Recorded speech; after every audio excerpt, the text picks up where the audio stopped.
I'd hoped to actually talk to Blumenauer directly. He was being interviewed on KPOJ, and maybe it's old news now, but Congressman DeFazio signed on to Robert Wexler's initiative to start impeachment hearings in the Judiciary Committee against Dick Cheney. So that's actually a very big step. That's the first of the Oregon delegation.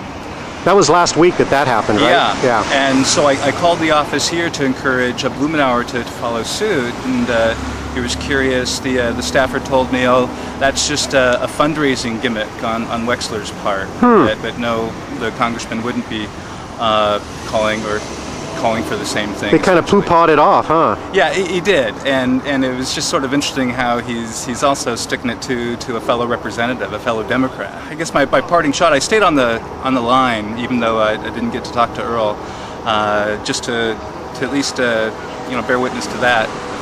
And I guess my last line was that it's not that Earl doesn't support impeachment; he actually opposes it, and I think that's clear now from the actions that he's taking to really blunt what's the best thing going now in Congress.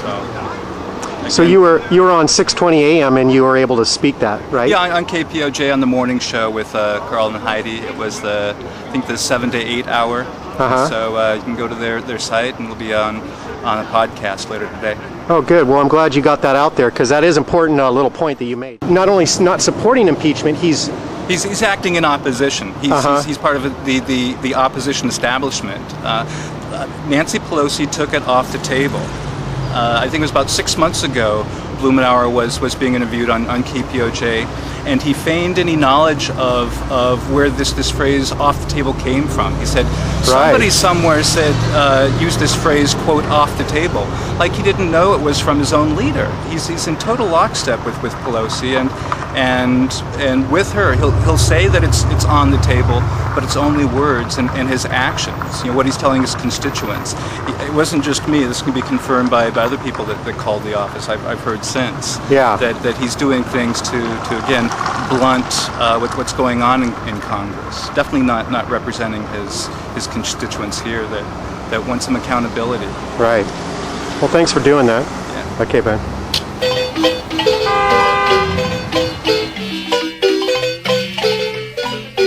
This is a good website. It's not ours. Ours is pdx911truth.org. I fixed it yesterday, so I'm not ashamed of it. It's got a couple of great events coming. Evening, March 9th at 7:30. You have to go to the website. Richard Gage, the founder of Architects and Engineers for 9/11 Truth, is at Berbati's Pan at Southwest 3rd and Burnside. Again, more information on the website. And just this morning, I talked with Chris Andre of KBOO, and she was, to say the least, excited about doing an interview, which will be on, an interview of Richard Gage, which will be on next Wednesday, March 5th at 10:30 a.m. following, I think, People Rise Up. That would be on KBOO 90.7. That would be on KBOO, yeah. Okay.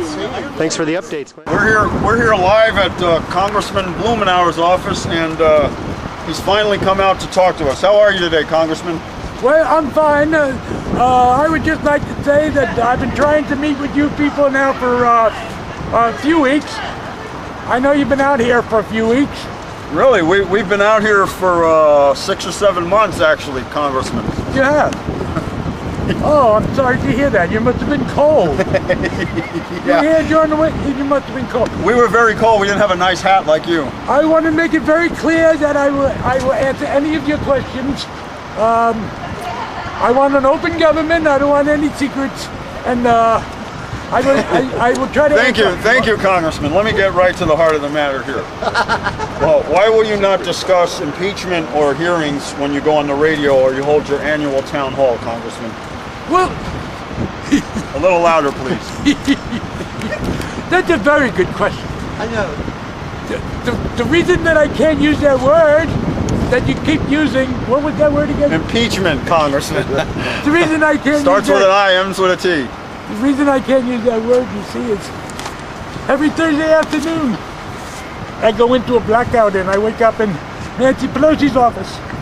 And in the office there's Steny Hoyer and there's Emmanuel. And they have me. That explains a lot. They have me in the chair and they drill stuff into my head. You don't believe that you drill stuff into my head. I have the bandage. Okay. It hurts. Okay, They put Congressman. things in my head, and if I say that word, I get terrible at it. Why was your staff in Portland telling constituents that the Wexler call for hearings was a scam? Or is a scam, I should say. Well, I want to make this very clear to everybody. I knew nothing about that. My staff is a fine staff. They've been with me many, many years. And if I find out that somebody has been bad-mouthing one of my colleagues, my good friend from Florida, what was his name again? Mr. Wexler. Westler. My good friend, Mr. Westler, yes, that's Robert. Yes, I remember Robert. Yes, he's doing good stuff, and he is a fine man. Next question. Earl, how are you going to feel if Cheney and Bush leave office without accountability for all the illegal things they've done to this country and its people? Well, you know, I've been fighting in Congress now for about 7 terms. Fighting, Congressman? I've been fighting. I stand up. Well, give me that question again. Fighting for who? Give me the question. How are you going to personally feel if Bush and Cheney leave office without accountability for all the horrible things they've done to the country and its people? Well, I'll be glad they're gone. Are you going to be able to sleep at night, Congressman? I'll be glad they're gone now. Next question. Okay. Why do you have that hat on? We didn't elect you with that hat on. Well, last week, somebody asked me a dumb question and I came very close calling about accountability, and Nancy got very angry with me, and I have to wear this hat for 1 week. Is this on? I have to wear the hat all week. And you should have seen the people were not kind to me on the plane coming back to Portland. And I can't take it off when I sleep. Cut a minute, just a second. I have a problem here. Okay. I have fixed the technical problem. Okay, the technical problem is over. We're back live here at Congressman Blumenauer's office. The congressman has actually finally come out, folks. He's finally out here. Out of the closet. And he's explained why he has that hat. Okay, Congressman, we're wondering, going on 5 years of war here, still being in the war, you being a Democrat, why did you break your pledge not to vote for more funding in Iraq? What was the reason for that? Well, I didn't break the pledge, you see. I know there's been rumors that I voted for that $50 billion, but that was not actual funding. It was a procedural vote. Ah. That's what it was. It didn't seem very procedural to us, Is that like going to the proctologist procedural vote? Proctologist. I'll remind you, Congressman, you're live. Proctologist. Next question. Good answer. Congressman, why do you have a bandage on your face if this is your first meeting about impeachment with your constituents? Because as you can see, if you look at the bandage, The other side there, Congressman. I know that right from the left. You can see where they drill into my head. You can see the scars. You see the scars. They drill into my head. Every Thursday they put stuff in my head, so when I come home and I go to use that word, I get buzzed. Let me ask you another question, Congressman. We know you had a visit here from Nancy Pelosi personally, and you became chairman on a certain board. And ever since then, it seems like Ms. Pelosi had taken impeachment off the table, and you were a little more considerate about hearing of impeachment until that happened. Did that promotion have anything to do with your attitude towards impeachment? Now, I'll remind you, you're under oath here, Congressman. Well, no, there's You're under oath. There is no connection between my promotion and sitting on very influential committees now and getting in the New York Times. Did you see my article? It was very good. I did, Congressman. I want to remind you, we're not here to impeach you. We're here to impeach Bush and Cheney, so far. Don't say that word.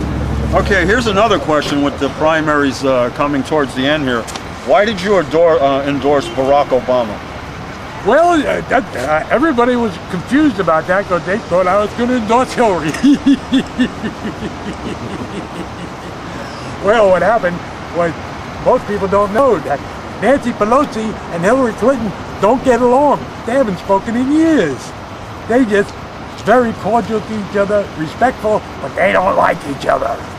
So, working with Nancy Pelosi on many things, so I had to do what she said, and maybe I'll get this hat off in 4 days instead of a week. There are some horrible rumors going around town that you were shining Mrs. Pelosi's shoes. Is that true? No, that's not true. She's got those shoes that you don't need to shine. That was just a little inside joke from the media out here, Congressman. We didn't mean it literally. That's what staff is for. Right, Yes, that's right. Where is Okay. Willie? Willie, I need you. One more thing, Congressman. I happened to be Yes. at your last town hall on impeachment and enjoyed ourselves so much. Will you be holding any more town halls Well, during your campaign for re-election?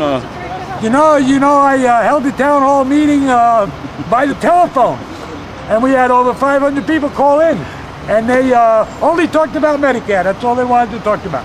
They talked about Social Security and Medicare, and not one talked about impeachment. Not one. Nobody called in for impeachment? Nobody called in for. Well, there was some calls, but we disconnected. Ah. I was going to say, Congressman, remind you you're under oath again. You know, Yeah, the people's oath, the strongest oath you could take. We have some people that keep using that word, and now I got a headache because I used it. Oh. Next question. Okay. Let me ask you this. With the recent problems in Peru, would you like to take back your vote for the championing the Peru trade agreement, Congressman? That's a very good question. We because told you so. We told you so. We told you so, Congressman. We That's a told you very good so. question. That's a very good question. Now, don't get excited about it. I know there's 7 people dead, and there's about 60 or 70 that have been arrested, and there's martial 700 law in Peru. arrested. But we didn't know that. If we knew all this stuff, just like Hillary, I would take my vote back if I could, but I can't. Next question. Is this on? Do we have any questions from the public out there? What is that on your back? What's on my back? I don't Yeah. know. What is on? Oh, you got Nancy on your Let me see that. Wait, Congressman, wait a minute. Stay here. No jokers. That's not a monkey on your back. No jokers in D.C. I didn't even know that was there. Boy, the people on the plane, I thought they were laughing about my hat. They must have been laughing about that one. What does it say? That's another Well, story. let's see. It says, wanted, new leadership. I was for torture before, I was against it. Pardon me. Step down off the table, put impeachment back on it. You see, Ms. Pelosi, we urge you. Congressman, we urge you to put impeachment back on the table. It is not too late. The government collected taxes from me from 10 years ago. They didn't think it was too late. We don't think it's too late for you to Nancy Pelosi is stand up. the best speaker of the House we've ever had. Really? Yeah. So just how is it that baseball thugs using steroids has time in Congress, but the war crimes of the century we don't have time for? Well, we're very busy. There's some time management issues going on here. Maybe you need a You just consultant. don't understand the process. The process is Congressman, I so we have to have understand the votes in the process. Senate. And We understand it's a process, you Congressman. don't understand. It would be a circus. It would be a circus. That's why we elected you, though, is to cover for us, because it is complicated for us citizens. So we elected you to represent us and to deal through these complicated issues, correct? Yes, and I'm doing it. And And I Well stand. said, Mr. Anybody. I stand firmly against the war. Everybody knows I'm against the war. What war was that in? War of the Boy. Minds, Congressman. Yes, I voted against the war. I voted against funding. It's an occupation. preemptive invasion. Run the war, not your job. 1.2 million innocent Iraqis dead. You don't think that's a war crime? How many? 1.2 million. Mostly women and children. I just love it when people say 1.2 million. You know that 0.2 is 200,000? So why say 1.2? Nancy taught you that, huh? I feel the Congressman, spin. We have one more question for you. We feel that if it wasn't for your work in the environment, you wouldn't have a chance at re-election. We understand and congratulate you on the work for the environment. However, you still have to do your responsibility in this time of crisis. I mean, you know, it's not the politicians' jobs to put their head in the sand. You know, it's really a time to come out. Now, do you still feel like it's too late for impeachment, Congressman? Ooh, I got a headache again. Every time you use that word. Ooh, it hurts, it hurts. That should probably be telling you something, Congressman. If we could have done it maybe you could alleviate the headache by alleviating our headache, which is if we Bush could have done Cheney it 3 weeks administration. ago, it would have been good timing. But the ripe went to sour, the went to rotten. Sorry, folks, no impeachment. Oh, Congressman, in the which of the following 3 groups would you place yourself? Liars, liars, and goddamn liars. Good Where question. would you put yourself? well, that's a good question. That's a That's a excellent good. question. I like those questions. See, the fact of the matter is, a lie can be the truth. It all depends on who's saying it and who's hearing it. You've been reading your Orwell again, haven't you? Let's start crying. Next question. Is there another question? Congressman, Okay, I'm going into does my anybody have office. questions for Congressman Blumenauer? What happened to the cookies?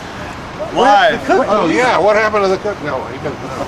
Well, you guys were What happened to the damn cookies? I never did get You one. guys are such a pain. No more cookies for you. We're so polite. How about a bologna sandwich or something? I'm going to my office. That would be more apropos.